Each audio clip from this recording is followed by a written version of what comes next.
जय हिंद दोस्तों, कैसे सलूक। उम्मीद करता हूँ सी मस्त होंगे, अपने स्टेट कार में व्यस्त होंगे। स्वागत है सभी का सीट दिसंबर 2025 के एग्जाम में। आज हम करने वाले असिस्टेंट सामाजिक विज्ञान के मोस्ट इंपॉर्टेंट क्वेश्चन जो कि प्रीवियस ईयर क्वेश्चन पेपर हल कर रहे हैं 2011 से लेकर 2024 तक के। ये प्रीवियस ईयर क्वेश्चन बहुत ही महत्वपूर्ण क्वेश्चन रहने वाले हैं। चैनल पर जो भी नए हैं चैनल को सब्सक्राइब कर लीजिए। चलिए क्लास को स्टार्ट करते हैं। और पहला क्वेश्चन है, ग्लोब के विषय में कौन सा कथन सही है। पहला कथन कह रहा है ग्लोब पृथ्वी का सही मॉडल छोटा प्रतिरूप है। सेकंड कथन है ग्लोब आकार और प्रकार में भिन्न हो सकते हैं। थर्ड कथन कह रहा है ग्लोब पर देश, महाद्वीप और महासागर उनके सही आकार में दिखाए जाते हैं। फोर्थ कथन है यह स्थिति और ना घूमने वाला है। केवल ए बी सी सही है, केवल ए सी डी सही है, केवल ए बी और डी सही है, केवल बी सी और डी सही है। कौन सा ऑप्शन करेक्ट है। क्वेश्चन इंपॉर्टेंट है, यह क्वेश्चन पूछा गया था 2022 में।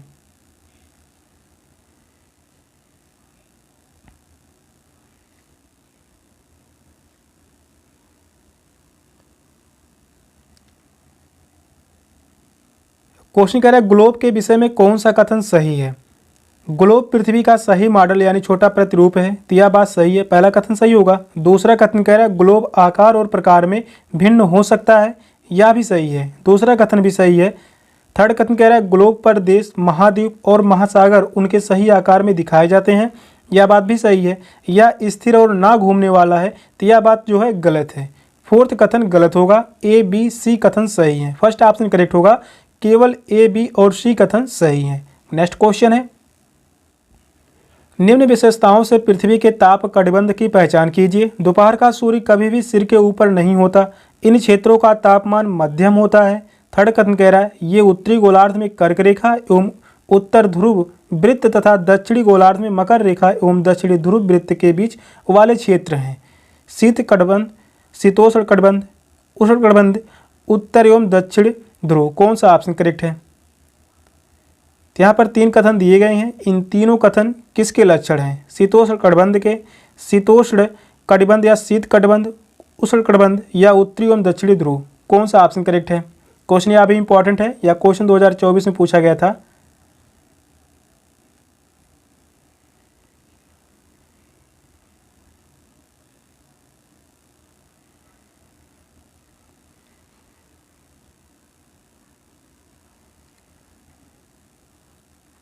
क्वेश्चन कह रहा है निम्न विशेषताओं से पृथ्वी के ताप कटिबंध की पहचान कीजिए। दोपहर का सूर्य कभी भी सिर के ऊपर नहीं होता। इन क्षेत्रों का तापमान मध्यम होता है।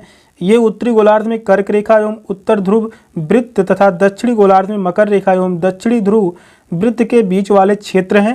तो ये तीनों लक्षण जो है शीतोष्ण कटिबंध है। सेकंड ऑप्शन करेक्ट है, शीतोष्ण कटिबंध। नेक्स्ट क्वेश्चन है, भारत ग्रीनविच के पूर्व में 82.5 अंश पूर्व स्थित है। भारत का मानक समय क्या होगा यदि ग्रीनविच मीन समय 1 बजे अपराह्न है, 7:30 अपराह्न, 6:30 अपराह्न, 6:30 पूर्वाह्न, 7:30 पूर्वाह्न। कौन सा ऑप्शन करेक्ट है। समय से संबंधित 1 से 2 क्वेश्चन पूछे जाते हैं, हर बार ये क्वेश्चन बने हैं, तो मोस्ट इंपॉर्टेंट क्वेश्चन है।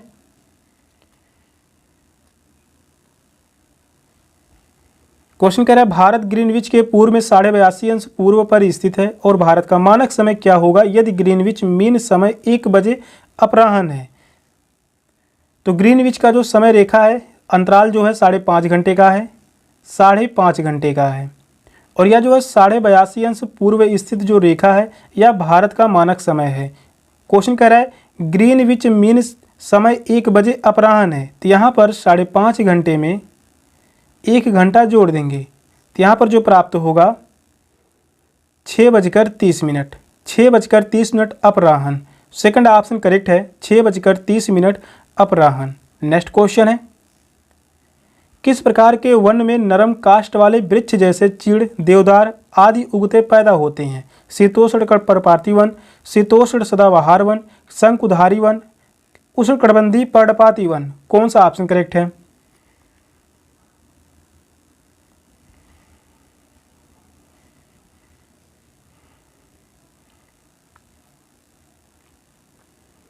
क्वेश्चन कह रहा है किस प्रकार के वन में नरम काष्ठ वाले वृक्ष जैसे चीड़, देवदार आदि उगते यानी पैदा होते हैं।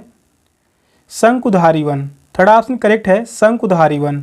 नेक्स्ट क्वेश्चन है, निम्नलिखित कथनों को पढ़िए तथा सही उत्तर का चयन कीजिए। अभिकथन ये कह रहा है स्थल की ऊंचाई एवं वनस्पति की विशेषताएं एक दूसरे से संबंधित हैं। काडार है वनस्पति की वृद्धि ढाल एवं मिट्टी की परत की मोटाई पर निर्भर करती है। ए और बी दोनों सत्य हैं, आर ए की सही व्याख्या करता है। ए और आर दोनों सत्य हैं लेकिन आर ए की सही व्याख्या नहीं करता। ए सत्य है लेकिन आर असत्य है। ए और आर दोनों सत्य हैं, सॉरी असत्य हैं। कौन सा ऑप्शन करेक्ट है?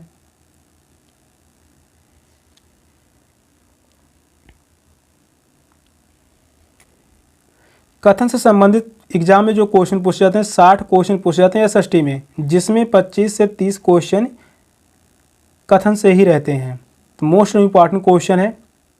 क्वेश्चन कह रहा है निम्नलिखित कथनों को पढ़िए तथा सही उत्तर का चयन कीजिए। अभिकथन ये कह रहा है स्थल की ऊंचाई एवं वनस्पति की विशेषताएं एक दूसरे से संबंधित है। तो यह बात सही है। काडार है वनस्पति की वृद्धि ढाल एवं मिट्टी की परत की मोटाई पर निर्भर करती है। यह भी सही होगा। कार्ड आर भी सही है, व्याख्या भी सही कर रहा है। फर्स्ट ऑप्शन करेक्ट है। ए और आर दोनों सत्य हैं और आर ए की सही व्याख्या करता है। फर्स्ट ऑप्शन करेक्ट है। नेक्स्ट क्वेश्चन है महासागरीय सतह पर जल की गति के बारे में निम्नलिखित को सुमेलित कर सही विकल्प का चयन कीजिए। ठंडी महासागरीय धाराएं, ज्वार भाटा, तरंगे, गर्म महासागरीय धाराएं। दूसरी तरफ दिया गया है महासागरीय सतह पर लगातार जल का उठना एवं गिरना, दिन में 2 बार नियम से महासागरीय जल का उठना एवं गिरना भूमध्य रेखा के निकट उत्पन्न होती है, ध्रुवों से उष्णकटिबंधीय अक्षांशों की ओर प्रभावित होती है। तो यहाँ पर चारों ऑप्शन दिए गए हैं, किस ऑप्शन में सही मिलान किया गया है? क्वेश्चन लंबा है, क्वेश्चन को ध्यानपूर्वक पढ़िए और बताइए कौन सा ऑप्शन करेक्ट है। मिलान से संबंधित जो सुमेलित करने से संबंधित क्वेश्चन पूछे जाते हैं 4 से 6 क्वेश्चन, जो कि इंपॉर्टेंट है।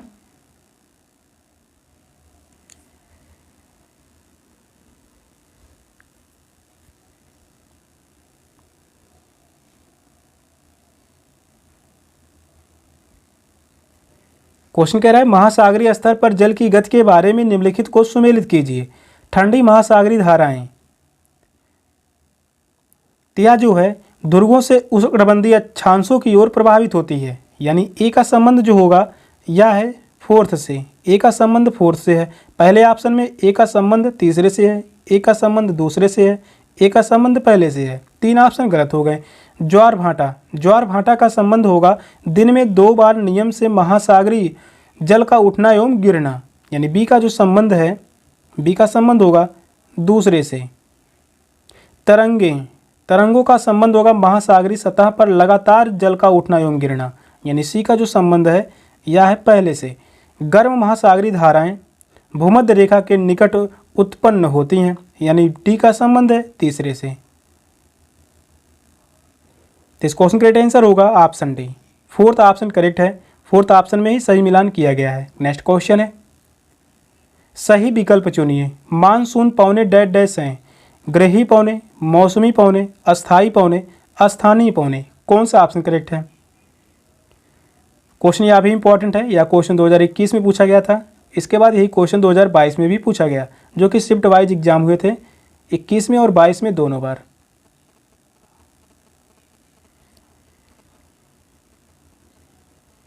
सही विकल्प का चुनिए। तो मानसूनी पौने किस प्रकार की पौने हैं? ये मौसमी पौने हैं। मानसून पौने मौसमी पौने कहलाती हैं। सेकंड ऑप्शन करेक्ट है। नेक्स्ट क्वेश्चन है निम्नलिखित में से कौन सा वायुमंडल की परतों के विषय में सही सुमेलित है? बहिर्मंडल, क्षोभ मंडल, समताप मंडल, बाह्यमंडल। रेडियो तरंगों के प्रसारण में सहायक सबसे ऊपर की परत, सबसे नीचे की परत, इस परत में ओजोन गैस है।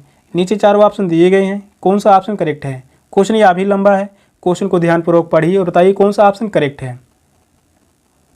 यहाँ पर मिलान से क्वेश्चन जो पूछे जाते हैं 4 से 6 क्वेश्चन, जो कि इंपॉर्टेंट क्वेश्चन है। यह क्वेश्चन पूछा गया था 2022 में, जो कि इंपॉर्टेंट क्वेश्चन है। क्वेश्चन कह रहा है वायुमंडल की परतों के विषय में सही सुमेलित कीजिए। तो बहिर्मंडल, बहिर्मंडल की विशेषता जो है यह सबसे ऊपर की परत है, यानी ए का जो संबंध है यह है दूसरे से। ए का संबंध किससे है? दूसरे से, यानी ए का संबंध यहाँ पर चौथे से दिया गया, गलत है। ए का संबंध तीसरे से दिया गया, यह भी गलत होगा। ए का संबंध पहले से, यह भी ऑप्शन गलत है। 3 ऑप्शन गलत हैं। क्षोभ मंडल, क्षोभ मंडल की विशेषता है सबसे नीचे की परत है, क्षोभ मंडल की विशेषता है, या जो है सबसे नीचे की परत है। यानी बी का संबंध तीसरे से है। समताप मंडल, समताप मंडल का संबंध होगा इस परत में ओजोन गैस है। यानी सी का संबंध जो होगा यह है फोर्थ से। समताप मंडल या जो है इस परत में ओजोन गैस है, और समताप मंडल की विशेषता है इस मंडल में वायुयान उड़ाने के लिए सबसे सुरक्षित मंडल माना जाता है। वायुमंडल, वायुमंडल का संबंध होगा रेडियो तरंगों के प्रसारण में सहायक। यानी डी का जो संबंध है यह है पहले से। ये क्वेश्चन अभी पूछे गए हैं, फोर्थ ऑप्शन करेक्ट है। फोर्थ ऑप्शन में ही सही मिलान किया गया है। नेक्स्ट क्वेश्चन है, क्षेत्रों को इन क्षेत्रों से परिवहन के लिए उपयोग होने वाले पशुओं से सुमेलित कीजिए तथा सही विकल्प का चयन करें। एंडीज पर्वत, तिब्बत, भारतीय मरुस्थल, भारतीय पहाड़, ऊंट और बैल, खच्चर और गधे, लामा, याक। कौन सा ऑप्शन करेक्ट है? तो यहाँ पर चारों ऑप्शन दिए गए हैं, किस ऑप्शन में सही मिलान किया गया है?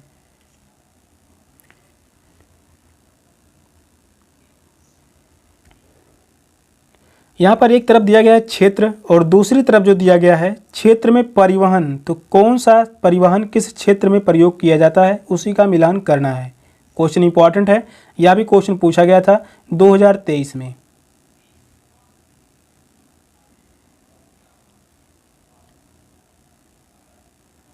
एंडीज पर्वत का जो परिवहन है लामा, यानी ए का संबंध जो है यहाँ पर तीसरे से। ए का संबंध किससे है? तीसरे से। यहाँ पर ए का संबंध पहले से है, ए का संबंध फोर्थ से है, ए का संबंध दूसरे से। तीन ऑप्शन गलत हो गए। तिब्बत का जो क्षेत्र परिवहन है, तिब्बत का क्षेत्र परिवहन है याक, यानी बी का जो संबंध होगा या फोर्थ से। भारतीय मरुस्थल, भारतीय मरुस्थल में यहाँ पर प्रयोग किया जाता है ऊंट और बैल, सी का जो संबंध होगा यह है पहले से। भारतीय पहाड़ में प्रयोग किया जाता है खच्चर और गधे, डी का संबंध जो है यहाँ पर दूसरे से। तो इस क्वेश्चन का राइट आंसर होगा option A, first option correct है।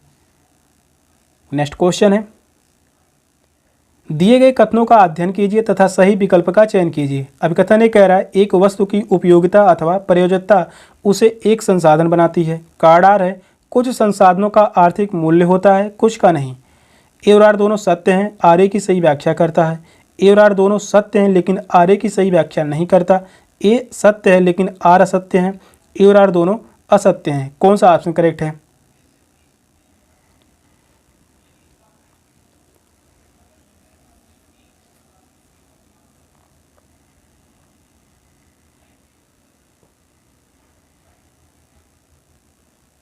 क्वेश्चन कह रहा है दिए गए कथनों का अध्ययन कीजिए तथा सही विकल्प का चयन कीजिए। अभिकथन ये कह रहा है एक वस्तु की उपयोगिता अथवा प्रायोज्यता उसे एक संसाधन बनाती है, तो यह बात सही है। कार्डार कह रहा है कुछ संसाधनों का आर्थिक मूल्य होता है, कुछ का नहीं, यह भी सही होगा। कार्डार भी सही है, व्याख्या भी सही कर रहा है, फर्स्ट ऑप्शन करेक्ट है। ए और आर दोनों सत्य हैं, आर ए की सही व्याख्या करता है, फर्स्ट ऑप्शन करेक्ट है। नेक्स्ट क्वेश्चन है, हम नागरिकों एवं शिक्षकों के तौर पर पौधों एवं जंतुओं को संरक्षित करने में कैसे सहायता कर सकते हैं? निम्नलिखित में से सही कथन का चयन कीजिए। शिक्षार्थियों एवं सामुदायिक सदस्यों द्वारा वृक्षारोपण करके, उद्यानों एवं रिक्त स्थानों को कूड़ा डालना, प्राकृतिक कैंपों पर शिक्षार्थियों की यात्रा का आयोजन करना।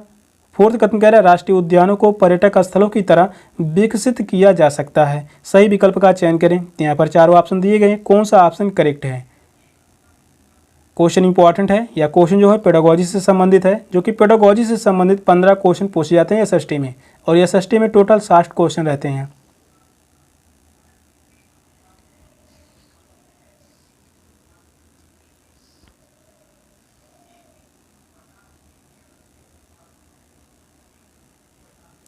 क्वेश्चन यह भी 2022 में पूछा गया था, इंपॉर्टेंट क्वेश्चन है। क्वेश्चन कह रहा है हम नागरिकों एवं शिक्षकों के तौर पर पौधों एवं जंतुओं को संरक्षित करने में कैसे सहायता कर सकते हैं? सही कथन का चयन करें। शिक्षार्थियों एवं सामुदायिक सदस्यों का वृक्षारोपण करके, तो यह बात सही होगा। उद्यानों में रिक्त स्थानों में कूड़ा डालना, तो यह बात गलत है, दूसरा कथन गलत है। प्राकृतिक कैंपों पर शिक्षार्थियों की यात्रा का आयोजन करना, यह बात सही है। राष्ट्रीय उद्यानों को पर्यटक स्थलों की तरह विकसित किया जा सकता है, यह भी सही होगा। ए, सी और डी कथन सही है। किस ऑप्शन में है? तो वह है option B, second option correct है। इस क्वेश्चन का आंसर होगा ऑप्शन बी। नेक्स्ट क्वेश्चन है, निम्नलिखित को पढ़िए तथा मृदा संरक्षण की सही पद्धतियों का चयन कीजिए। रासायनिक उर्वरकों का अत्यधिक उपयोग, घास पात को ढकना, समुच्चरेखी रोधिकाएं, संरक्षक मेखिलाएं। कौन सा ऑप्शन करेक्ट है? तीन चारों ऑप्शन में से कौन सा ऑप्शन करेक्ट है?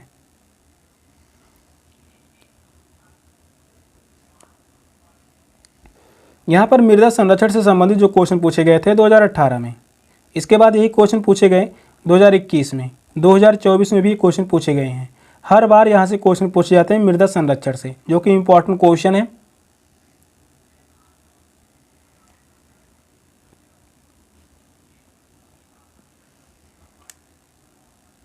क्वेश्चन कह रहा है निम्नलिखित को पढ़िए तथा मृदा संरक्षण की सही पद्धतियों का चयन कीजिए। रासायनिक उर्वरकों का अत्यधिक उपयोग, यह बात गलत होगा। रासायनिक उर्वरकों का अत्यधिक उपयोग नहीं किया जा सकता। घास पात से ढकना, यह बात सही है। समुच्चरेखी रोधिकाएं, यह भी सही होगा। रक्षक मेखलाएं, यह भी सही है। बी सी डी कथन सही है। इस क्वेश्चन का आंसर होगा option D, fourth option correct है। नेक्स्ट क्वेश्चन है, निम्नलिखित कथनों को पढ़िए तथा सही विकल्प का चयन कीजिए। कथन ए कह रहा है भारत में यथेष्ट बहुत सामाजिक सांस्कृतिक विविधता है।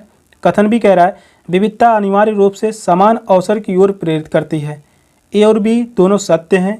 बी ए की सही व्याख्या है। सेकंड ऑप्शन है ए बी दोनों सत्य हैं और बी ए की सही व्याख्या नहीं है। ए सत्य है, बी असत्य है, ए बी दोनों असत्य हैं। कौन सा ऑप्शन करेक्ट है?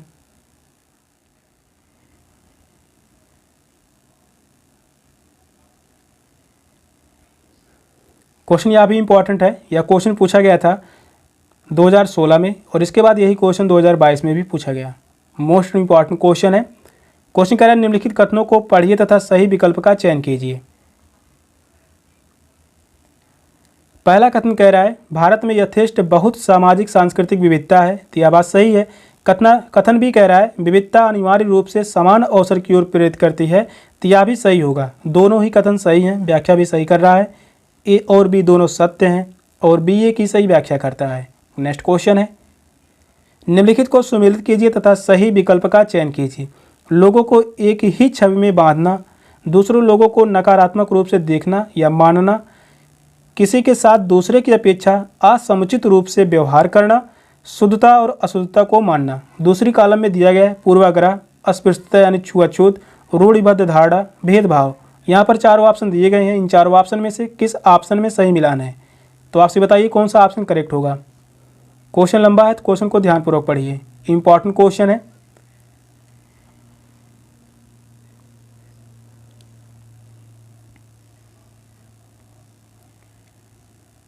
क्वेश्चन कह रहा है निम्नलिखित को सुमेलित कीजिए तथा सही विकल्प का चयन कीजिए। लोगों को एक ही छवि में बांधना यानी रूढ़िबद्ध धारणा है। यह जो पेडागोजी से क्वेश्चन है, यह रूढ़िबद्ध धारणा है। लोगों को एक ही छवि में बांधना, ए का संबंध जो होगा तीसरे से, ए का संबंध तीसरे से है। यहाँ पर तीन ऑप्शन गलत हो गए। इस प्रकार से एग्जाम में हल करेंगे तो आसानी से क्वेश्चन हल हो जाएंगे सुमेलित से संबंधित। दूसरे लोगों को नकारात्मक रूप से देखना या मानना, यह जो है पूर्वाग्रह है, यानी बी का जो संबंध होगा पहले से।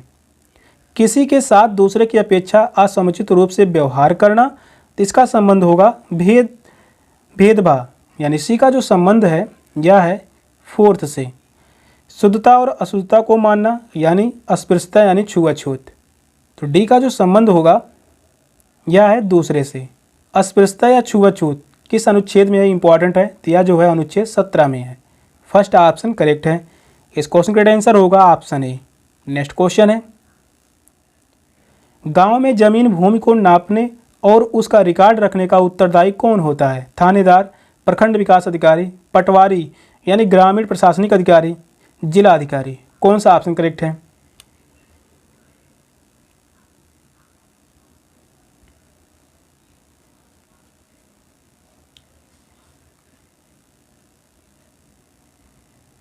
क्वेश्चन कह रहा है गांव में जमीन भूमि को नापने और उसका रिकॉर्ड रखने का उत्तरदायी कौन होता है? पटवारी यानी ग्रामीण प्रशासनिक अधिकारी। पटवारी को हम ही लेखपाल कहते हैं, पटवारी को लेखपाल कहा जाता है। थर्ड ऑप्शन करेक्ट है। सेशन का लास्ट क्वेश्चन था। क्वेश्चन कैसे लगे कमेंट में जरूर बताइएगा। चैनल पर नए हैं चैनल को सब्सक्राइब कर लीजिए। मिलते हैं फिर नेक्स्ट क्लास में, तब तक के लिए बाय बाय, टेक केयर, जय हिंद।